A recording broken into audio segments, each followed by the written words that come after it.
A pesar de lo que Sigmund Freud nos quiere hacer creer en relación a nuestros deseos innatos, no parece haber evidencia empírica que sugiera que los niños realmente deseen asesinar y reemplazar a sus padres. De hecho, el asesinato de un padre, el parricidio, es el tipo de homicidio más raro y representa solo el 2% de los casos de homicidio en Estados Unidos. En 2017, el FBI informó solo 186 casos de parricidio, el asesinato de uno de los padres, y es uno de esos casos que vamos a discutir hoy. Aunque el parricidio en sí mismo es extremadamente raro, todavía hay suficientes casos como para realizar un análisis estadístico. Por ejemplo, la gran mayoría de los parricidios son cometidos por perpetradores masculinos de entre 18 y 30 años, con antecedentes de enfermedad mental y que frecuentemente cometen asesinatos con un cuchillo. El caso de hoy no cumple ninguno de esos requisitos, haciéndolo uno de los casos de asesinato más raros de la historia. En las primeras horas de la mañana del 2 de octubre de 2017, Aaron Fryer estaba durmiendo en el sofá de su casa en Medford, Oregón, con sus 3 hijas pequeñas en sus habitaciones. Se despertó cuando escuchó un golpe en el pasillo y su hija Ellen, o Ellie como la llamaban, le dijo que iba al baño y que había golpeado accidentalmente un bote de basura. Aaron le dijo que dejara de asustarlo, ya que había habido un intento de robo en la casa el día anterior. Volvió a acostarse y no pasó mucho tiempo antes de que se escuchara el sonido de ronquidos provenientes del sofá. Menos de una hora después, el bate de béisbol de aluminio que Aaron guardaba junto a la puerta para protección se estrelló contra su cráneo. Mientras el bate caía sobre su rostro por segunda vez, logró gritar: ¿Quién diablos está ahí? Pero el bate siguió cayendo una y otra vez, y posiblemente una vez más, de modo que definitivamente fueron 5 o 6 veces. Los gritos de Aaron se convirtieron en gorgoteos llenos de sangre, y luego hubo silencio. Su cuerpo estaba envuelto en una manta con una toalla alrededor de su cabeza para tratar de detener la salida de sangre. Alguien ya había llevado su auto hasta la puerta y fue llevado al maletero por 2 personas. Mientras que la tercera intentaba limpiar el gran charco de sangre junto a la puerta antes de tomar todo el dinero de la billetera de Aaron y realizar otras 2 tareas en la casa. El trío de conspiradores luego se alejó, arrojando el cuerpo de Aaron por un terraplén de tierra junto con su ropa y otras pruebas, para finalmente abandonar su auto en otro lugar. Cuando la policía llegó a la casa de Aaron para realizar una verificación de bienestar debido a los ruidos que se escuchaban en el vecindario provenientes de la casa, específicamente el gorgoteo de sangre en la garganta de Aaron, vieron señales de disturbios, pero no había nadie en casa. No pasaría mucho tiempo antes de que la policía detuviera a 3 personas de interés que fueron encontradas caminando juntas. Es importante tener en cuenta que la mayor parte de la información sobre este caso proviene de los interrogatorios que siguieron. Si bien se encontraron pruebas relacionadas con el asesinato de Aaron, ninguno de los 3 interrogados llegó a juicio, por lo que hay ciertas acusaciones que nunca han sido probadas o refutadas en un tribunal de justicia, de modo que es imposible hablar sobre la veracidad de estas afirmaciones. Debería ser bastante obvio a qué me refiero, pero me aseguraré de mencionarlo nuevamente cuando surja. Habían pasado casi 4 horas y media del interrogatorio de Ellen con ella sentada en la mesa sollozando, con su chaqueta empapada de lágrimas, mientras garabateaba sin rumbo en un papel con crayones que le había proporcionado la estación de policía. El interrogador había salido de la habitación, pero Ellie había pedido que no la dejaran sola, así que otra oficial estaba parada en la puerta para hacerle compañía. La supuesta adolescente embarazada de 15 años dejó de dibujar por un momento y se volteó hacia la oficial con los ojos llenos de lágrimas y preguntó: ¿Puedo recibir un abrazo? La respuesta, por supuesto, fue: no, pero me estoy adelantando un poco aquí. Había 3 interrogatorios en curso simultáneamente, y los otros 2 sospechosos no fueron interrogados durante tanto tiempo como Ellie, así que, ¿qué la hacía tan especial? Como saben, el objetivo de un interrogatorio es recopilar información e, idealmente, obtener una confesión. Hay mucha crítica sobre los métodos de interrogación policiales y las falsas confesiones, pero eso no era lo que estaba sucediendo aquí. La razón por la que el interrogatorio de Ellie duró mucho más que los demás es que ella estaba mintiendo, y la policía quería sacarle algo que, al menos, se acercara vagamente a la verdad. Durante los últimos 5 minutos en la sala de interrogatorios, Ellie se sentó en silencio, sola y sin emociones, completamente imperturbable por los eventos que habían ocurrido solo 7 horas antes. Cuando la detective Stephanie Smith entró en la habitación, Ellie adoptó su mejor voz de niña pequeña para su conversación, una de varias tácticas que emplearía para tratar de generar simpatía. Sí, entiendo que ella realmente es una niña pequeña, pero te prometo que la voz con la que habló durante las primeras horas de interrogatorio era totalmente fingida y muy diferente a la voz normal que usaría más tarde. Cuando Stephanie entró en la habitación, la conversación comenzó así. «Hola, ¿eres Ellie? No. ¿Cuál es tu nombre?» «Tengo el derecho de permanecer en silencio». Por supuesto, tenía el derecho de permanecer en silencio, por lo cual la detective estuvo de acuerdo, pero no es un buen signo cuando la primera palabra que sale de tu boca, aparte de «hola», es una mentira. Después de que le leyeran sus derechos, le dijeron que podía permanecer en silencio, pero aún así necesitaban saber su nombre. Las leyes al respecto varían según el estado, pero en Oregón, de hecho, estás obligado a dar tu nombre y dirección si te arrestan. Ellie se identificó como Rain, una joven de 18 años que había terminado la escuela secundaria y se había graduado con honores. No creo que esta sea una de las reglas en Mr. Detective, pero definitivamente debemos agregar: no mientas a la policía sobre información fácilmente verificable. Si eres inocente, probablemente no tienes ninguna razón para mentirle a la policía en absoluto, pero aún así, cállate hasta que consigas un abogado. Pero si eres culpable, definitivamente guarda tus mentiras para cosas que realmente importen. Dado que Ellie no quiso cooperar, ¿por qué no echamos un vistazo a una de las otras entrevistas, tal vez una de las entrevistas policiales más extrañas jamás realizadas? Desde el momento en que los tres fueron arrestados, Russell Jones, de 22 años, fue extremadamente cooperativo y amigable. Si bien fue sincero acerca de su odio hacia los policías, a quienes consideraba simplemente matones de escuela con placas, parecía creer que todos los policías con los que interactuó durante su arresto y mientras estuvo bajo custodia eran de los buenos. Tan pronto como entró en la parte trasera de la patrulla, estuvo charlando felizmente con el oficial que lo arrestó. Durante su conversación, reveló que, como se supone que deben ser los policías, él también estaba en la industria de la protección, o algo así. Su verdadera fuente de ingresos eran los pagos por discapacidad, un total de $735 al mes, pero perdería todos esos beneficios si estuviera empleado. Así que cualquier trabajo que hiciera debía ser clandestino. Sin embargo, no importaba, ya que admitió que nunca había recibido compensación monetaria por sus servicios de protección. Cuando le preguntaron qué tipo de protección ofrecía, mencionó que trabajaba con personas de 20 años o menos, presumiblemente en su mayoría mujeres. Específicamente, trabajó con personas que legalmente podrían considerarse fugitivas para encontrarles lugares donde quedarse y esconderse, basándose en el hecho de que tuvieron que haber huido por alguna razón. Para ser justos, tiene su punto. Obviamente no estamos hablando de un niño de 4 años que hace un berrinche y quiere huir porque no pudo comer helado para cenar. Pero cuando una niña de 15 años quiere huir, probablemente haya una buena razón para ello, y la emancipación legal es difícil de obtener. Al llegar a la estación, llevaron a Russell a la sala de interrogatorios. Cuando le pidieron que se sentara, intentó imponer su dominio y control, diciendo que quería estar de pie, pero sugiriendo al oficial que se sentara. Cuando el oficial le informó que no podía sentarse a menos que Russell también lo hiciera, ambos se sentaron y comenzaron a charlar. Russell permaneció muy amigable y conversador con el oficial, y cuando los dos investigadores entraron, el agente pidió hablar con uno de ellos afuera. Aquí es cuando las cosas comienzan a ponerse extrañas. Russell era muy consciente de que lo estaban grabando, ya que había comentado sobre las cámaras de video cuando lo llevaron por primera vez a la habitación. Devoraba sus papas fritas decepcionantemente blandas y comenzó a hablar solo. Primero miró las cámaras y comentó: «Estas son en realidad más bonitas que las del hospital». Luego, notó las tomas de Ethernet en las paredes y juguetonamente metió el meñique en una de ellas, fingiendo electrocutarse. En un momento, mientras pensaba profundamente, también dijo en voz alta: «No fue realmente en defensa propia, más bien fue para defenderla a ella».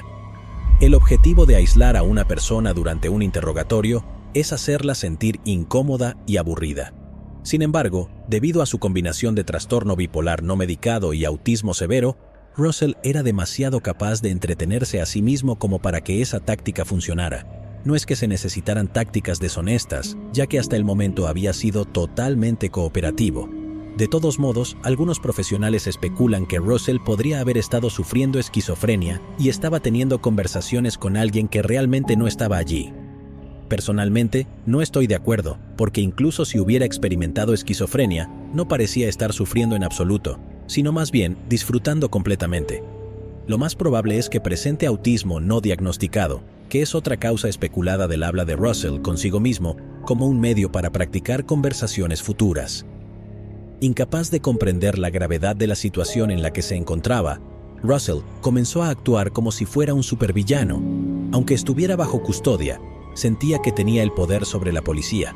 Cambiaba su mirada de una cámara a otra diciendo: «No me importa si eres un federal, todavía puedo torcer tu pequeña mente». Con una sonrisa maníaca en su rostro, continuó con un «no me hagas enojar» mientras miraba amenazadoramente a la cámara. En este punto, Russell recordó que aún quedaban papas fritas por comer, así que comenzó a comer y a hablar consigo mismo nuevamente. Se comentó a sí mismo lo amables que habían sido los oficiales con los que había tratado, mencionando a uno en particular. «Incluso me trajo comida la última vez. Y esta vez también me trajo comida. Tal vez debería hacerlo más seguido, ¿no?». Después de terminar su comida, volvió a su mentalidad de supervillano y comenzó a hacer demandas a la policía. Afirmó que Ellie estaba bajo su protección y que debía ser liberada. Comenzó a hacer gestos en la mesa como si estuviera físicamente presentando las pruebas que les habían dado, insistiendo en que valían mucho más que unas papas fritas de McDonald's empapadas. Luego, al más puro estilo de Monty Burns, entrelazó sus dedos mientras hablaba, un gesto que demostraba dominio percibido sobre la persona a la que se dirigía. En este punto, Russell hizo un descubrimiento al mirar nuevamente el dispositivo de grabación, que según él le daba la ventaja en las negociaciones. Así es, mientras las cámaras estaban fuera de su control, Russell tenía la capacidad de controlar si la policía podía escuchar lo que decía o no. Repetidamente encendió y apagó el dispositivo, en un momento preguntando: «¿Quieres ver un truco de magia?», en su mejor voz de Joker, mientras agitaba las manos al dispositivo y lo apagaba en un movimiento sorprendentemente suave. Sintiéndose más poderoso que nunca, Russell continuó haciendo demandas, al mismo tiempo que implementaba un límite de tiempo. Mirando un reloj imaginario en su muñeca, les dio exactamente 2 horas para liberar a Ellie y al tercer participante bajo su custodia. Después de que las amenazas y las demandas no funcionaron, comenzó a hacer una serie de chistes sobre cerdos y comentarios sobre el estereotipo del policía come rosquillas. También intentó cantar rimas infantiles sobre temáticas de cerdos, pero se confundió mucho ya que no podía recordar las palabras. Cuando por fin regresaron los interrogadores, hicieron comentarios en tono de broma sobre el dispositivo de grabación apagado y comenzaron a interrogar adecuadamente a Russell, obteniendo su versión de los hechos por primera vez. A pesar de todas sus demandas y sus numerosos alardes sobre cómo manipulaba sus mentes, de cómo era un maestro de la psicología inversa e incluso amenazando con liberar mi bipolar, una vez más se volvió extremadamente cooperativo. Si bien había estado en la escena, Russell no era el asesino. Dijo que cuando entró a la casa de Ellie y vio el cuerpo de Aaron, corrió inmediatamente al baño para vomitar o por si acaso. Tenía sentido, ya que la policía de Medford había descrito a la víctima del asesinato como lo más horrendo que habían visto. La acción de correr al baño y el comentario que hizo más tarde sobre estar asustado de que estuvieran conduciendo con un cadáver en el auto fue la única indicación que cualquiera de los tres daría sobre sentir algún remordimiento o culpa por lo sucedido. A pesar de la sinceridad, sin embargo, hubo un pequeño giro que la policía encontró mientras intentaban obtener todo lo que necesitaban de él para una condena como conspirador del asesinato. Si bien estaba claro que Russell entendía los conceptos de la ley y lo ilegal, eso no era suficiente. Era mucho menos claro si entendía la diferencia entre lo correcto y lo incorrecto. Dado lo que Ellie le contó sobre su padre, parecía tener dificultades para comprender la idea de que asesinarlo estaba mal.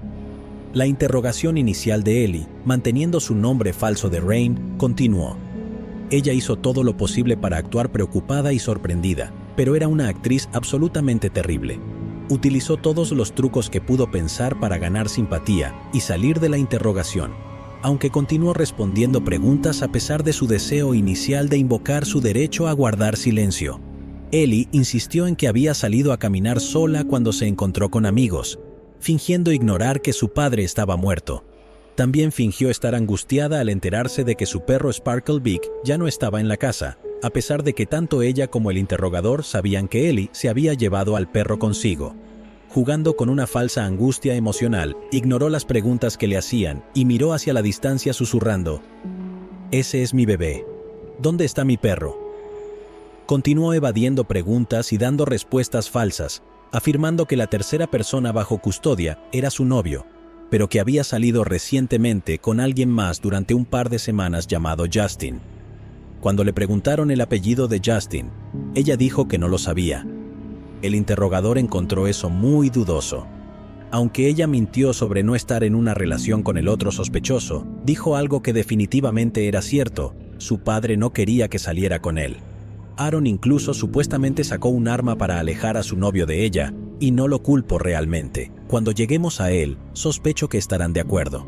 Fue en este punto cuando Ellie comenzó a hablar sobre su padre. Nuevamente, como ninguno de estos tres llegó a juicio, la verdad de estas afirmaciones no se ha establecido. Lo único que podemos decir con certeza es que esto no fue algo que ella inventó en el momento.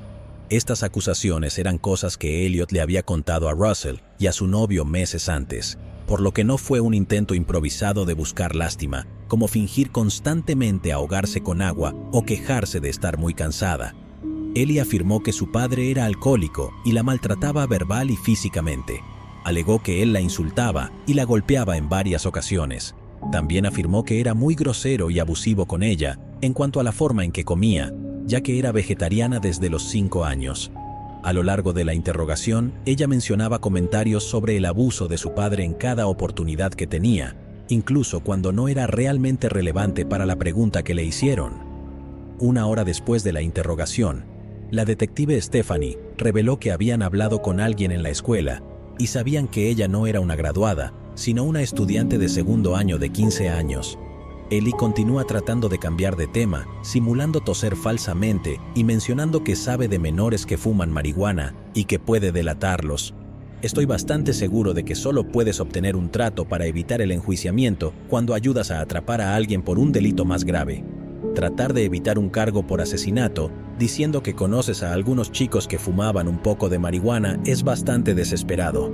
Después de un periodo de interrogatorio infructuoso, dejaron a Ellie sola y le dieron papel y crayones para dibujar.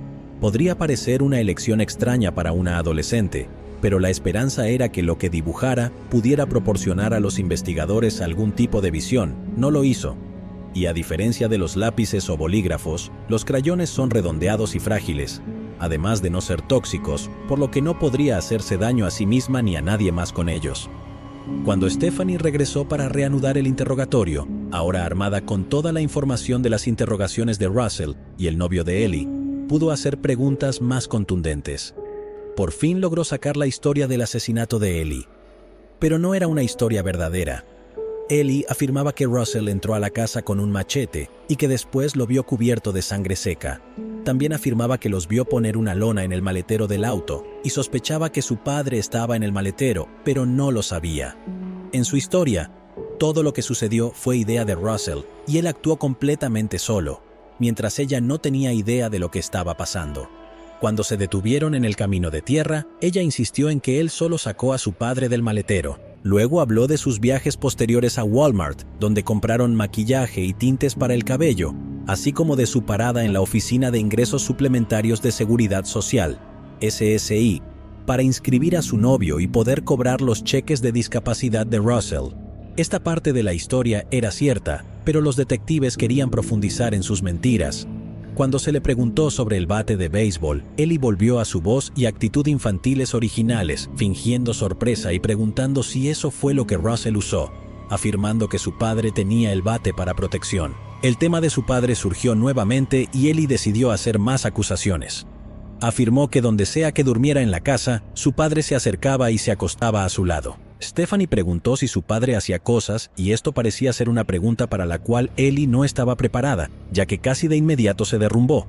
Confirmó que sí lo hacía y que lo hacía. Con lágrimas corriendo por su rostro, describía cómo iba al baño a lavarse las manos repetidamente debido a lo sucia y avergonzada que se sentía, preguntándose por qué él le hacía eso.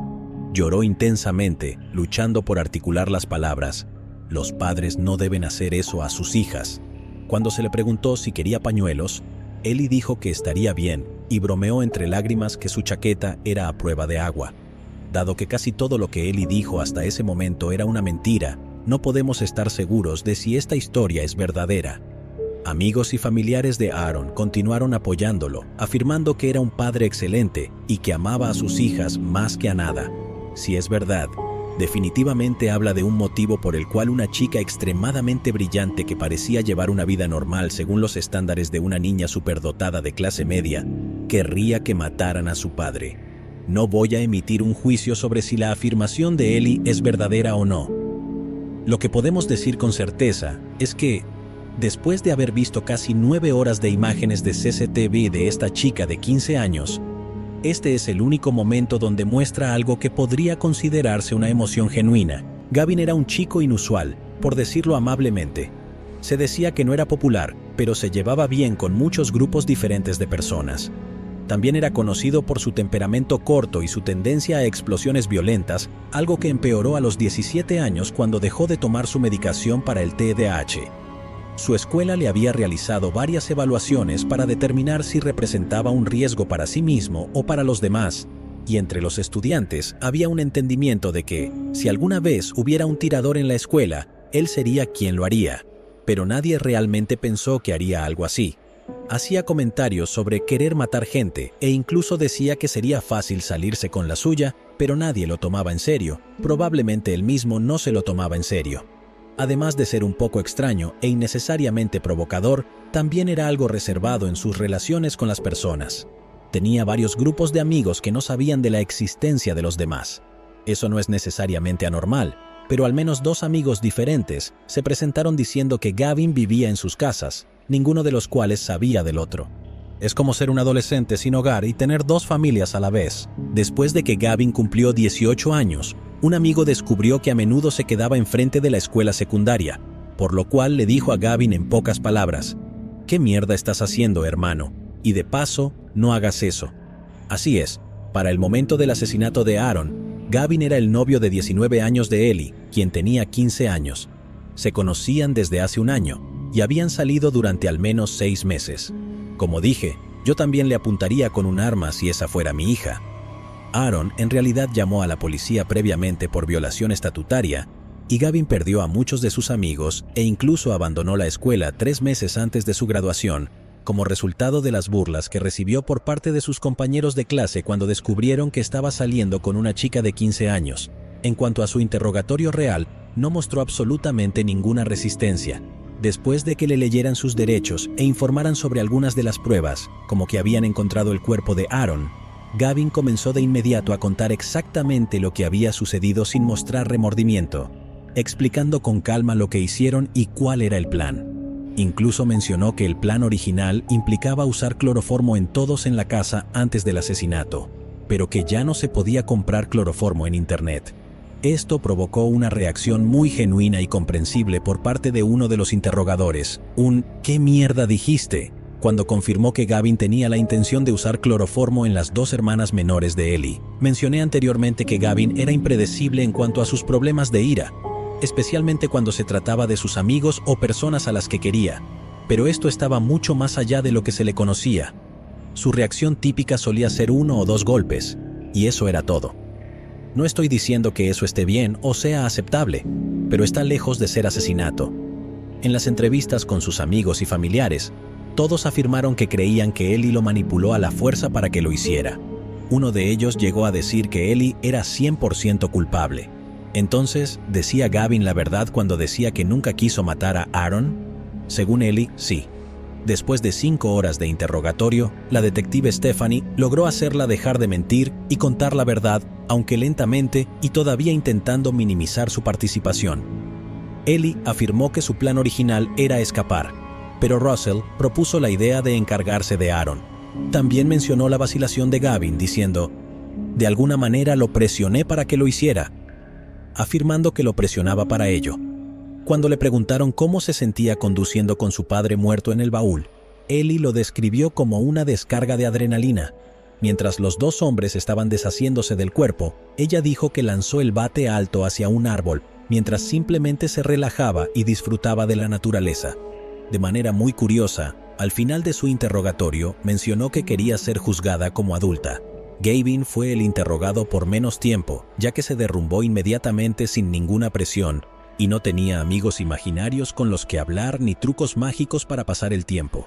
También fue el menos interesante, a menos que realmente quieras ver a un asesino acurrucado en posición fetal llorando. Con todos los detalles de las confesiones de los tres cómplices, adentrémonos en lo que realmente sucedió, sin temor a los detalles más sangrientos que mencioné anteriormente. Meses antes del asesinato, Ellie comienza a planear huir con su novio Gavin para escapar de su presunto padre alcohólico y abusivo. Gavin recluta a Russell para ayudarlos a escapar, y Russell menciona la idea de matar a su padre. Después de mencionarlo un par de veces, Ellie piensa que es una buena idea, pero Gavin realmente no quiere. Ellie continúa presionando a Gavin sin éxito. Para que se sienta más presionado 2 semanas antes del asesinato, Ellie finge un embarazo y logra que Gavin se una. Comienzan a planear el asesinato. En la escritura de Russell hay páginas y páginas de planes y diagramas, solo por si acaso las confesiones no fueran suficientes. Por el plan escrito, la idea original era matar al padre de Russell, pero obviamente nunca llegaron tan lejos o tienen planes más claros para hacerlo, como hicieron con Aaron. La noche anterior al asesinato, Russell y Gavin intentan entrar a la casa de Ellie para matar a Aaron, mientras ella todavía estaba en la competencia de la banda escolar. Cuando se dan cuenta de que su novia también está allí, deciden abortar la misión e intentarlo de nuevo la próxima noche. La noche siguiente, el 2 de octubre, Russell y Gavin llegan a la casa de Ellie alrededor de la 1 de la madrugada. Ella pasa bolsas con todas sus pertenencias por la ventana para cargarlas en el auto, y Gavin las pasa por la ventana. Mientras esperan a que su padre se emborrache y se duerma, hablan sobre casarse y cómo será su futuro. Sea lo que sea que pensaron que sería, estaban equivocados. Una vez que escuchan a Aaron roncar, ella insiste en que se use el bate de béisbol para matar a su padre. Gavin afirma no haberlo visto, así que Ellie va a buscarlo diciendo que estaría realmente enojada si estuviera allí. Recupera el bate junto a la puerta y se lo da a Gavin. Él sale al pasillo, pero está oscuro, así que patea un bote de basura y retrocede inmediatamente a la habitación de Ellie. Ella lo cubre diciendo que iba al baño, y Aaron hace su comentario sobre el allanamiento de la noche anterior. Esperan a que vuelva a dormirse. Alrededor de las 2:30 de la madrugada, Gavin va al sofá y ataca a Aaron mientras duerme. Se despierta momentáneamente y grita, pero su vida termina rápidamente. Ellie agarra las llaves de su padre para llevar el auto y deja entrar a Russell, quien realmente había traído su machete como plan de respaldo, por la puerta principal. Russell ve la escena espantosa y corre inmediatamente al baño, potencialmente para vomitar. Gavin y Russell envuelven a Aaron en una manta y le colocan una toalla alrededor de la cabeza para absorber la mayor cantidad de sangre posible.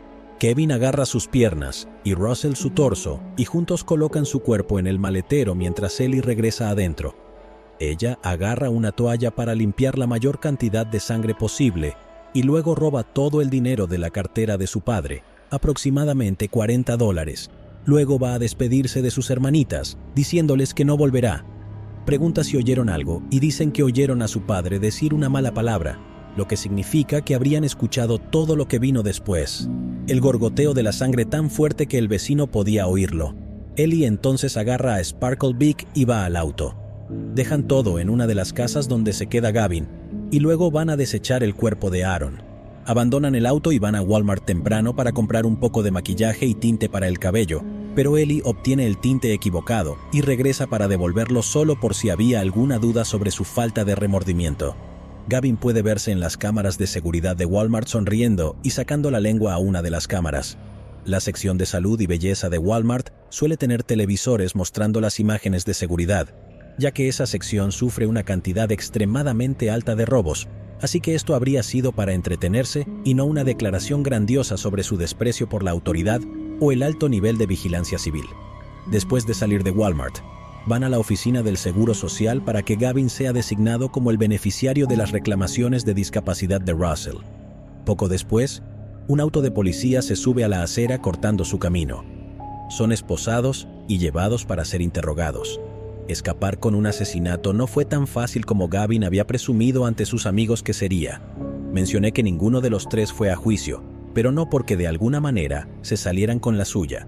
Es porque ninguno fue lo suficientemente estúpido como para intentar declararse no culpable, especialmente después de que los tres dieran informaciones casi idénticas de lo sucedido en sus interrogatorios. Aunque actualmente hay una moratoria en las ejecuciones impuesta por el gobernador, la pena de muerte aún está vigente en Oregón. Dada su culpa confusa y el riesgo de ser condenados a muerte seguida por la elección de un gobernador más sediento de sangre, definitivamente fue sabio presentarse ante la corte y rogar por clemencia. Un pequeño dato curioso es que Oregón ha abolido la pena de muerte en 3 ocasiones separadas, 2 veces por votación popular, y la tercera vez, la Corte Suprema Estatal la declaró inconstitucional. En los 3 casos, los votantes eligieron reinstaurar el castigo capital, más recientemente, en 1984. En octubre de 2018, un año después del asesinato, Gavin se declaró culpable de asesinato y robo agravado. Fue condenado a cadena perpetua con posibilidad de libertad condicional después de 25 años. 3 meses después, en enero, Ellie se declaró culpable de conspiración para cometer asesinato y robo agravado. Fue condenada a 25 años de prisión que cumpliría en un centro correccional juvenil hasta cumplir 25 años, momento en el cual sería trasladada a la prisión para adultos. Sin embargo, su sentencia fue reducida a 20 años, debido a que 20 fueron por conspiración de asesinato y 5 por robo, y los 5 podían eliminarse por buen comportamiento. En cuanto a Russell, fue un asunto más complicado. Mencioné que durante su interrogatorio no estaba claro si sabía la diferencia entre el bien y el mal, y su caso se retrasó mientras lo evaluaban para determinar si estaría en condiciones de enfrentar un juicio. Se determinó que sí, por lo que tendría que responder por sus crímenes. Originalmente se informó en abril de 2021 que Russell se declaró no contendiente y fue condenado a 15 años de prisión. Para cualquiera que no esté familiarizado, una declaración de no contendiente significa que no admites culpabilidad, pero aceptas que la evidencia probablemente resultaría en tu condena si fuera a juicio. Es una cosa extraña de tener porque una declaración de no contendiente no es una condena, no aparece en tu expediente criminal y no puede ser utilizado en tu contra en el futuro. Sin embargo, parece que el acuerdo original cambió. En lugar de cumplir 15 años sin necesidad de tener una condena por conspiración para cometer asesinato y allanamiento de morada agravado, Russell optó por declararse culpable con una condena de 7 años y medio de prisión, con posibilidad de libertad condicional después de 3 años.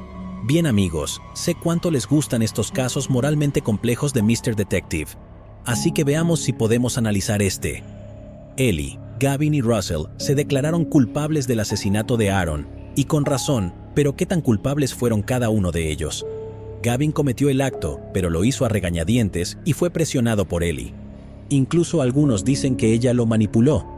Ella era claramente superior intelectualmente a ambos hombres, a pesar de ser una adolescente y de que ellos eran hombres adultos. Con su inteligencia, probablemente le habría resultado trivial manipularlos si quisiera que cometieran un asesinato, pero ella también era una adolescente, y ellos eran hombres adultos, uno de los cuales tenía una relación con ella. Habría terminado ella en esta situación si Gavin no la hubiera abusado y convirtiera en el novio que su padre desaprobaba hasta el punto de llamar a la policía. Y luego está Russell, aquel cuya idea de cometer un asesinato en lugar de simplemente huir, surgió, aunque la mayoría de los informes afirman que lo único que quería era ayudar a la gente y que había intentado crear un refugio para jóvenes sin hogar y fugitivos. Pero esa no es toda la historia. No importa lo que pensaras de Russell y sus extravagancias durante el interrogatorio, cambia tu opinión saber que 3 años antes de esto, cuando tenía 18 o 19 años, a Russell se le imputaron 2 cargos y fue condenado una vez por agresión sexual en 3er grado. En Oregón, la torta en 3er grado implica a una persona que no da su consentimiento o es incapaz de darlo porque no tiene 18 años. Entonces, podrías pensar que ese cargo se aplicaría si él tenía 18 años y tenía una novia de 17 años, y que eso está bien, y que es algo a lo que la mayoría de las personas están dispuestas a pasar por alto. Pero ¿qué tal si menciono que esa condena iba acompañada de un cargo de sodomía en 3er grado que fue desestimado como parte del acuerdo de culpabilidad? y el cargo de sodomía en tercer grado significa que la chica tenía menos de 16 años. ¿Y la capacidad mental disminuida de Russell y su trastorno bipolar no medicado influyen en ese análisis en absoluto? Luego, por supuesto, está el asunto del motivo de Ellie. El parricidio perpetrado por una hija es demasiado raro como para tener datos estadísticos significativos, pero aún tenemos información importante. 2 motivos conocidos en casos separados de este tipo de asesinato incluyen a un padre que desaprobaba al novio mayor de la hija y tortas prolongadas. Sabemos que ella tenía uno de esos motivos con seguridad y alegó el otro. Si las acusaciones son verdaderas, ¿cuánta culpa tiene Ellie por querer huir, pero al tener la opción de asesinar, elegir esa opción en lugar de simplemente escapar para proteger también a sus hermanas menores del mismo destino que ella sufrió? Todo esto es moralmente complejo, pero como todos en los comentarios necesitan la oportunidad de no estar de acuerdo conmigo, me siento obligado a opinar. En mi opinión, Gavin es probablemente el peor, incluso si fue coaccionado para proteger a su novia de 15 años y a su falso hijo por nacer. Aún así, estaba solo en la habitación durante el asesinato y también le gustaba frecuentar escuelas secundarias para intentar seducir a chicas. No tengo problemas con su sentencia, excepto tal vez en cuanto a la posibilidad de libertad condicional. La situación con Ellie se vuelve más complicada. Si sus acusaciones son falsas, entonces está al menos al mismo nivel que Gavin. Mentir sobre el abuso y el embarazo para convencer a alguien de que asesine a tus padres está terriblemente mal. Ella debería haber recibido cadena perpetua por eso. Si sus acusaciones son ciertas, de repente, la situación se vuelve mucho más comprensiva. Pero comprensiva o no, ella aún habría sido más que una víctima inocente que pedía ayuda y se metió en problemas. Ella puso el bate en las manos de Gavin y le dio sus órdenes. Si sus acusaciones son ciertas, creo que su condena es razonablemente apropiada. En cuanto a Russell, todo se reduce a su capacidad mental. Dado que se consideró apto para ser juzgado, su condena parece incomprensiblemente leve. Aunque tuvo el papel más pasivo en el asesinato en sí, parecía tener el papel más activo en la planificación. Parece que se le otorgó una condena más leve debido a su capacidad mental disminuida, pero o bien entendía que lo que estaba haciendo estaba mal o no lo entendía.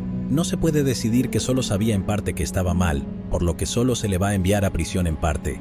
Llegados aquí, ¿acaso no has visto este otro crimen? Yo no me lo perdería,